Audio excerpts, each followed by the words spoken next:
fiable, sans prétention, j'ai mauvaise réputation. Que je me démène, je se vois, je passe voir, je ne sais quoi. Je ne fais pourtant de tort à personne, en suivant mon chemin de petit bonhomme. Mais moi, j'en aime pas que l'on suive une autre route que. Mais moi, j'en aime pas que l'on suive une autre route que. Tout le monde m'écoute, sauf les muets, ça me soit. Aujourd'hui, 14 juillet, je reste dans mon lit douillet. La musique qui marche pas, cela ne me regarde pas. Je ne fais pourtant de tort à personne, en n'écoutant pas le clairon qui sonne. Mais les braves, j'en aime pas que l'on suive une autre route que. Non, les braves, j'en aime pas que l'on suive une autre route que. Tout le monde me croit, sauf les manches, ça va de soi.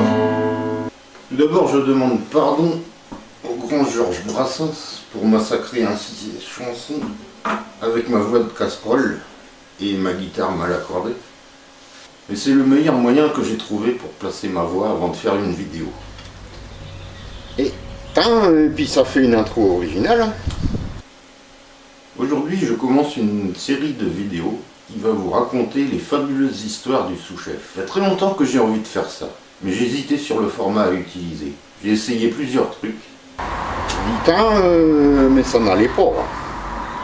Le sous-chef, de son vrai nom, Michel Haraud, est né le 7 avril 1949 au Ribet, une petite commune de la Mayenne. Oui, moi je suis belge. Une dragée avalée de travers à l'âge de 5 ans a failli le tuer. La dragée a bouché la trachée et il a failli s'asphyxier. Moi je suis resté plus d'une semaine entre la vie et la mort à Pontchaillou. Pontchaillou, c'est l'hôpital de Rennes. Mais il a survécu, il est costaud notre sous-chef. Même si on peut dire qu'il a gardé un développement de l'intellect assez spécial. À l'école, c'était moyen. Il est resté coincé en CE2. Moi je suis sorti premier de l'école, parce qu'il y avait le feu. Une fois, il a dit à une cousine de ma grand-mère, une veuve de notaire pour situer, qu'il avait été à l'école avec ses filles. La cousine lui demande « Ah bon, lesquelles ?» Les 3. À 14 ans, il a quitté l'école pour rentrer dans la scierie où travaillait son père. Moi je suis un improductif, comme le patron. Le week-end, il arpentait les environs de Vilaine à la recherche de gros matériel. Dès qu'il y avait des travaux dans le coin, on le voyait débouler. Il a toujours été fasciné par les grosses machines. Les petites dames, faut pas le prendre mal. C'est pas de vous qui cause. C'est pour cela qu'il allait souvent au transport ménager, voir les gros porte-chars. Mais ça fera l'objet d'un futur épisode. Le week-end, il était aussi porte-drapeau de l'Espérance de Vilaine, une fanfare avec des majorettes. Elle a biché avec les petites majorettes. Tu crois pas toi? Hein? C'est au cours d'un petit séjour à Amsterdam que lui et mon père se sont rencontrés et qu'il a commencé à venir passer ses week-ends à la ferme du chemin. Pourtant, le séjour ne s'était pas si bien passé que ça. Oui, la frangine et le beau-frère, ils étaient du voyage. Tous les autres membres du groupe ont été voir les fameuses vitrines d'Amsterdam, à part le sous-chef et le beauf qui avaient interdiction de la frangine. Pour dormir, il y avait des lits superposés. Et le sous-chef devait dormir avec Pauluche, un personnage dont je reparlerai certainement plus tard. Problème, aucun des deux ne voulait coucher en haut. On a couché tous les deux en bas. Ce qui a attiré l'attention de mon père, c'est qu'il voyageait toujours en côte. Il lui a demandé un jour, mais pourquoi tu mets une côte pour faire un voyage en autocar? C'est des fois que la route de secours crève. Une question que vous vous posez peut-être, c'est d'où vient le surnom de sous-chef. En fait, c'est lui-même qui s'est autoproclamé sous-chef.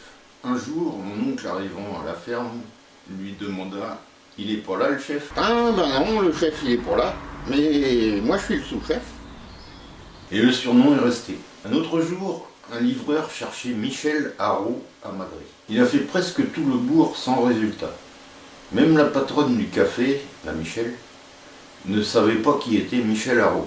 Jusqu'à ce que le frère de ma grand-mère arrive au bistrot, qui faisait également dépôt de pain et relais banque. Et il a dit, mais Michel Haro, c'est le sous-chef de la ferme du chemin.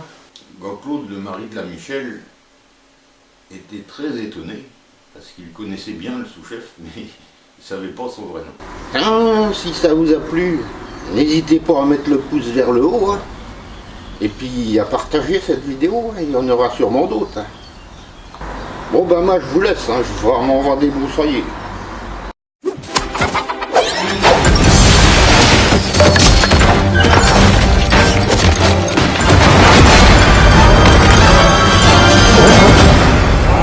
Bon, moi aussi je vous quitte, j'ai une chanson à terminer.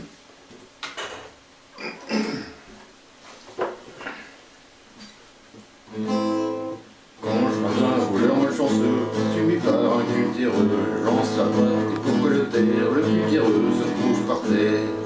Je ne fais pourtant de peur à personne, en laissant courir les voleurs de pommes. Mais les braves, j'en aime pas que l'on suive une autre route que. Non, les braves, j'en aime pas que l'on suive une autre route que. Tout le monde se roule sur moi, sauf les cujattes. Ça va de soi, pas besoin d'être Jérémie pour une sœur qui m'est promis. S'il trouve une corde à leur cou, ils me la passeront au cou. Je ne fais pourtant de tort à personne, en suivant les chemins qui mènent pas à Rome. Mais les braves, j'en aime pas que l'on suive une autre route que.